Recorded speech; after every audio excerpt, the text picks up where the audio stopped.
بالکل لیکن اس لیے دیتے ہیں کہ تاکہ کوئی حادثہ رونما نہ ہو. یقیناً یعنی امکان حادثے پر ہم دیتے ہیں، نہ کہ وجود حادثے پر. یقیناً وجود حادثہ نہیں ہے، ہم جو صدقہ نکالتے ہیں امکان حادثے پر. تو اب امکان حادثے پر گفتگو ہے تو پھر امام زمانے کے لیے گفتگو اصل ہے. ہم کہہ سکتے ہیں ہاں بھائی امکان حادثہ، امکان مرض، چونکہ امام مریض ہوئے ہیں، امکان مرض ہے لہذا ہم صدقہ دے رہے ہیں. یہ اس سے اگلی گفتگو یہ ہے کہ صدقہ نکالنا بذات ہی ثواب ہے، بے شک بے شک سنت ہے، اور امکان نہ ہو تو بھی ثواب رکھتا ہے. بے شک بے شک. جی امکانات نہ بھی ہوں تو بھی صدقہ بذات ہی ثواب ہے.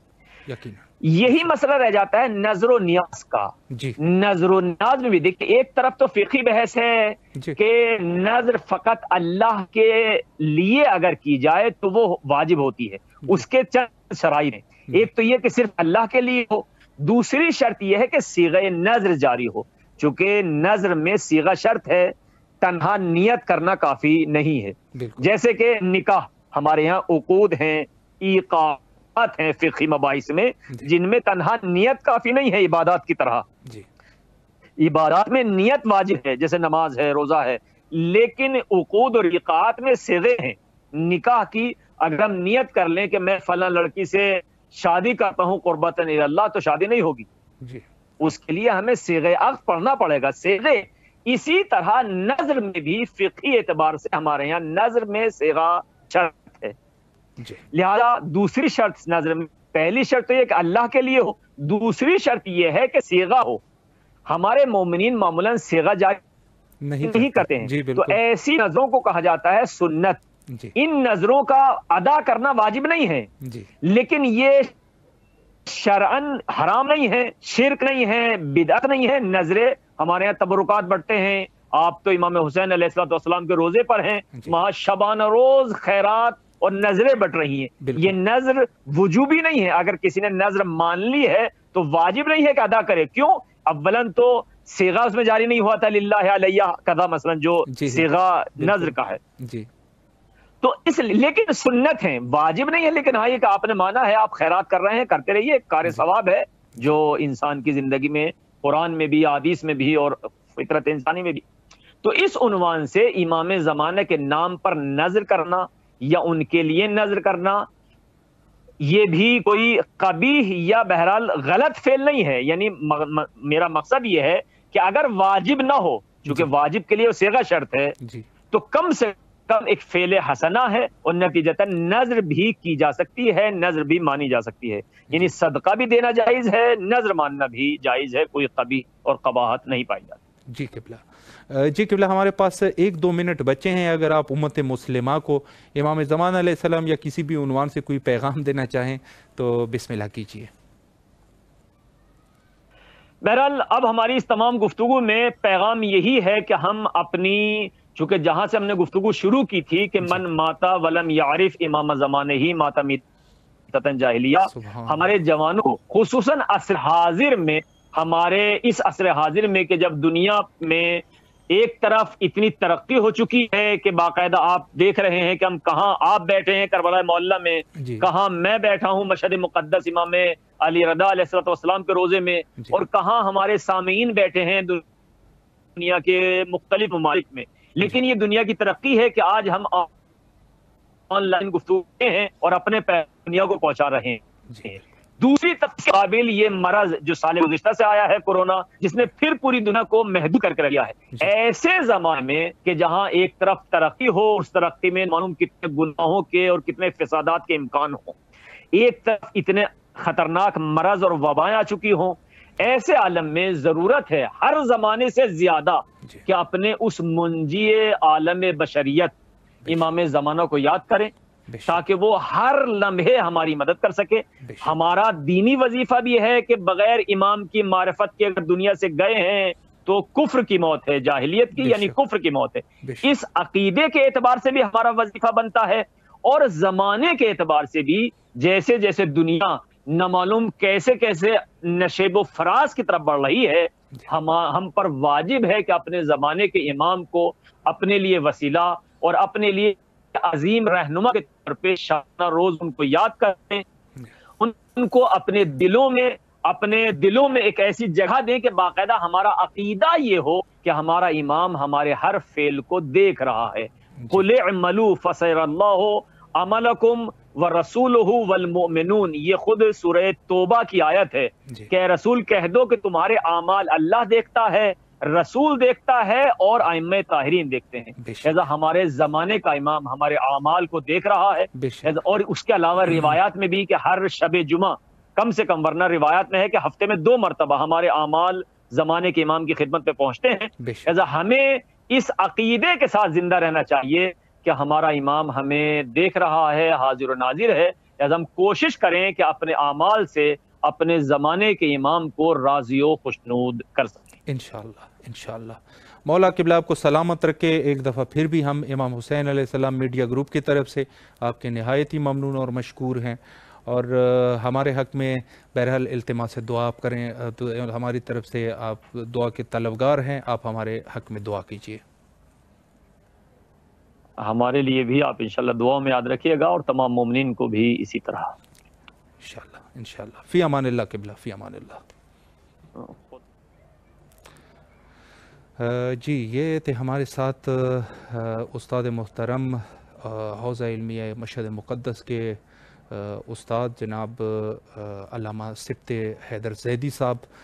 نہایت ہی خوبصورت گفتگو انہوں نے فرمائی، اور جس طریقے سے انہوں نے اشکالات کے جو جوابات دیے، اور بالخصوص وہ روایت والی جو بات ہے جو کافی عجیب سا اشکال ہے، چونکہ ظاہر ہے کہ امام زمان علیہ السلام مذہب شیعہ کا اثاثہ ہے، اور بنیاد ہے جس کو کہا جائے امامت، بحث امامت مذہب شیعہ کا اساس ہے اور بنیادی عقیدہ ہے۔ تو اس پہ بہرحال بہت سارے ایسے اور بھی کافی اشکالات ہیں جو ہم وقتاً بوقتاً انشاءاللہ العزیز علامہ صاحب جیسے، یا علامہ صاحب کو دوبارہ انشاءاللہ کبھی کسی وقت انشاءاللہ زحمت دیں گے، تاکہ مزید بھی اسی طریقے سے یہ سوالات جو ہے وہ بالکل حل ہو جائے اردو زبان میں۔ چونکہ ظاہر ہے ایک چیز جو ہمارے پاس نہایت ہی افسوس کے ساتھ یہ کہنا پڑ رہا ہے کہ باقی سارے چیزوں میں البتہ کچھ چیزیں ہیں جو واقعاً ہونے چاہیے تھے اور وہ ہو بھی گئے، لیکن یہ مسئلہ جو کہ امام زمان علیہ السلام اور امامت کا مسئلہ، تو اس پہ نہایت ہی کم طریقے سے، یعنی کام ہوا ہے لیکن نہایت کم۔ تو انشاءاللہ کوشش کی جائے گی کہ مزید جو بہرحال نواسب ہیں، دشمنان اہل بیت ہیں، ان کے جو اشکالات ہیں ان کے جوابات انشاءاللہ انہی جیسے جید علماء سے حاصل کریں، اور بہرحال جتنے جوابات بھی ہو یا کتابیں لکھی جائے، لیکن ایک وظیفہ جو مومنین کا ہے وہ ہمیشہ رہے گا، اس کو غور سے سننا اور اس کو اپنی زندگی میں پیادہ کرنا۔ یہ البتہ ہم سب کی ذمہ داری ہے کہ ان مطالب کو ہم سنیں اور پھر قربتاً الی اللہ ان مسائل کو اپنی زندگی کے اندر پیادہ کریں، تاکہ انشاءاللہ العزیز ہماری جو ہم آخری وقت جو ہر انسان کا آنا ہے، کلو نفس ذائقۃ الموت، تو ہر شخص جو ہے اس کو موت تو آنی ہے، تو اس موت کے لیے ہم تیار ہو جائیں، اور کم از کم ایمان کامل کے ساتھ اس دنیا سے جائیں، تاکہ انشاءاللہ العزیز ہماری شفاعت ہو سکے، اور مختلف جو مراحل ہے اس میں ہم انشاءاللہ کامیابی سے ان کو طے کر سکیں۔